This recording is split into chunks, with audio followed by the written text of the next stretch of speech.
right, I am back again. I keep trying to do videos, and I never upload them. I wound up second guessing it and deleting them, but I think I'm going to try and get through one. Hopefully I can get through it and make it good enough that I'm happy with publishing. So Nancy Pelosi has announced that they are doing the investigation into impeachment or something like that on Trump over a phone call to Ukraine about questioning Biden's involvement with his son and everything else.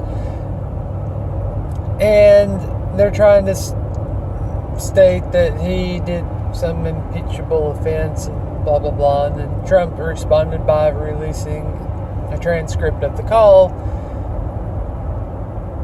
I am not going to say one thing or another. Here's what I'm going to say.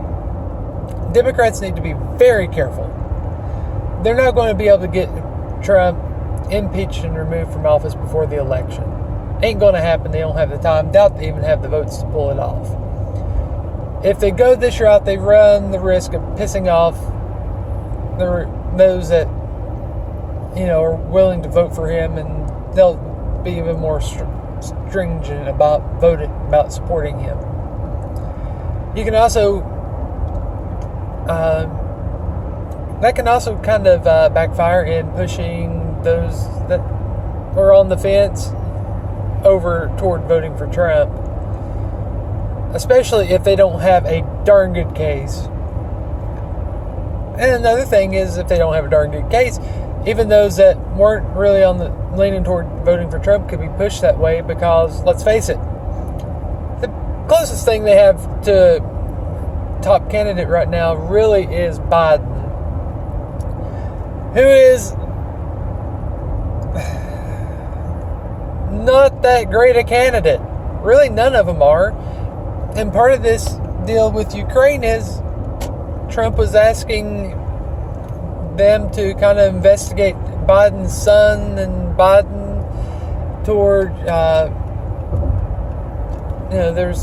won't get into whole details, but there's a bunch of questionable stuff going on there. And so if they push too hard, they can, pretty much kill their front runner that they've been working like the devil to build up, despite no one really being interested, to go after Trump.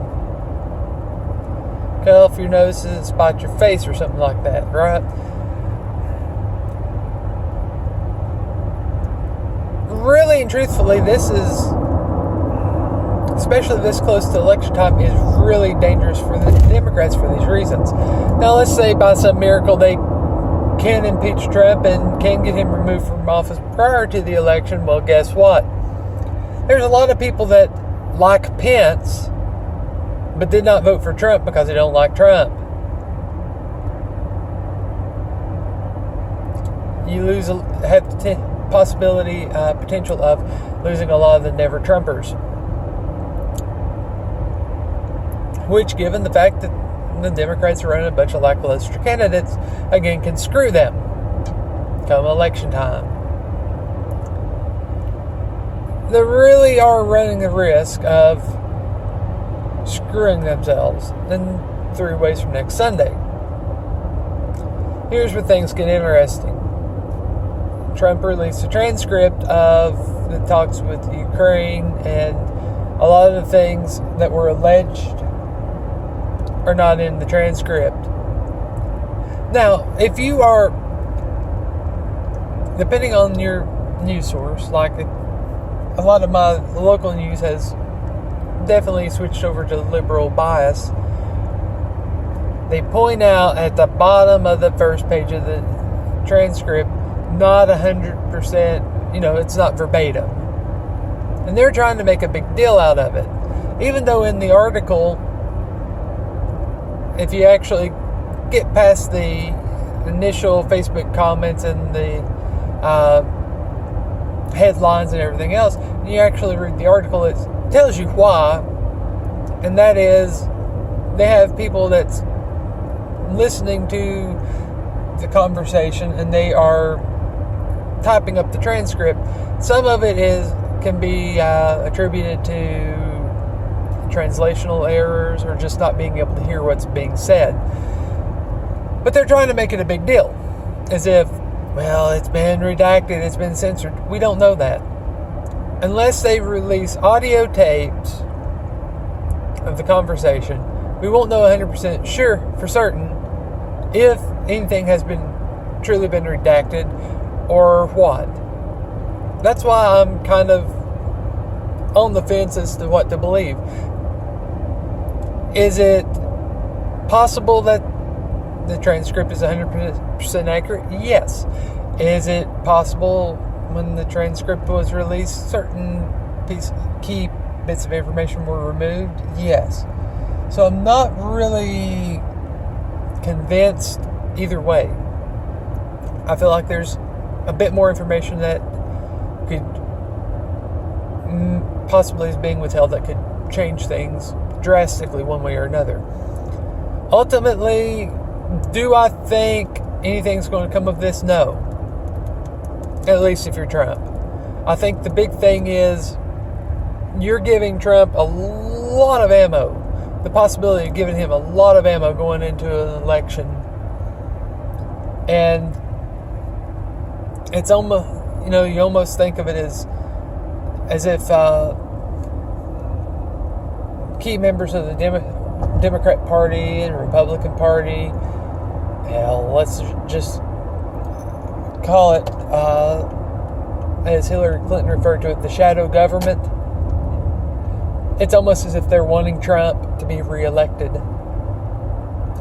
And they're trying to find a way, one way or another, since his popularity is waning a bit.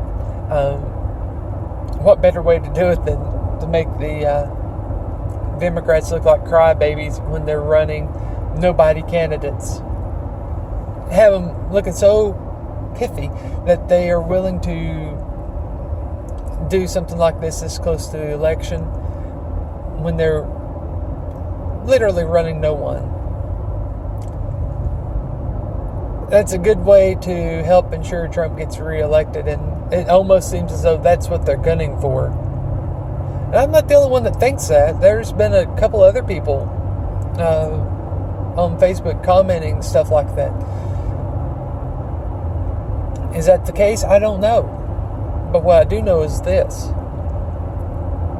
This could definitely cost the Democrats the election. Not just in the presidency, but it could cost them Congress as well. And it's not what you want to do when you have a Supreme Court justice or two that's not in the best health, that are liberal leaning, especially referring to Ruth Bader Ginsburg. Anyway, I'm going to get off here and get this uploaded and get on up to the house. Thanks for watching. Let me know what you think, one way or another. Later.